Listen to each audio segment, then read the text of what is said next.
Hey Vintage Kids, it's Miss Kayla and Winnie.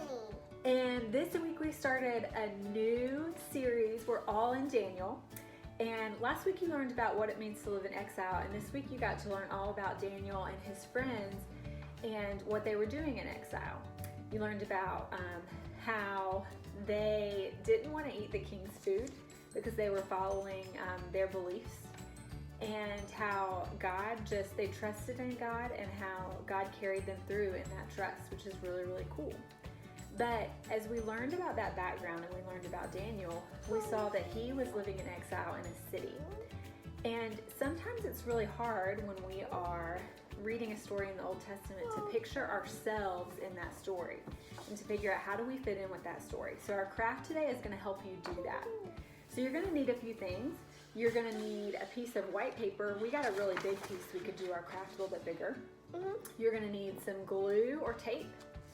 You are going to need some scissors, a black marker, Sharpie or permanent marker is better. Oh, don't bend it up.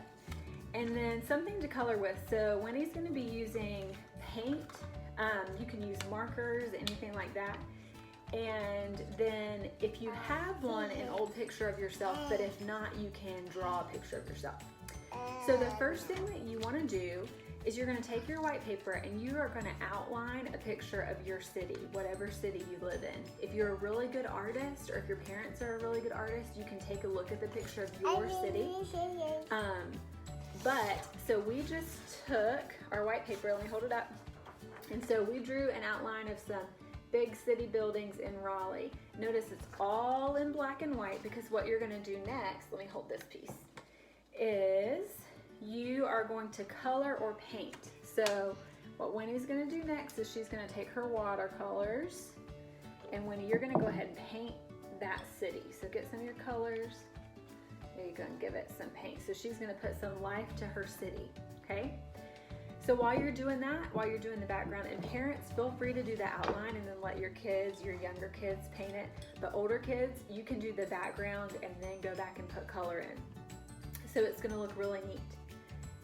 On the side, what you're going to do is you're going to either draw a self-portrait of yourself and maybe even your family, or you have the option of cutting out a little outline person. So we just did a stick figure with a face.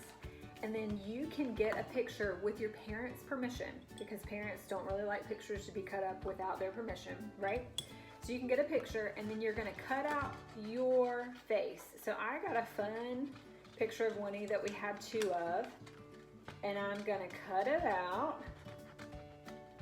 She's really interested in this. And then I'm gonna glue her face right onto our little person. Okay, so I'm gonna glue it. Actually, I might take it over to be faster. So I'm gonna put her face right on there so that we have a little person with her face on it.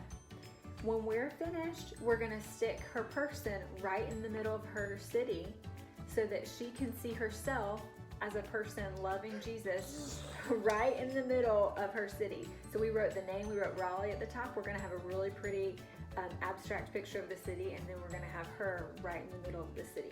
Whenever you see that artwork, I want you to remember that you are living in your city, you are loving people in your city, and as you learn about Daniel and his friends and how they're in exile in the city, I want you to think about how you are learning from that and how you are living out that love of God in your city, just like Daniel and his friends did in their city. So have fun with your craft, and we'll see you next time, Vintage Kids. Bye. Yeah, keep painting.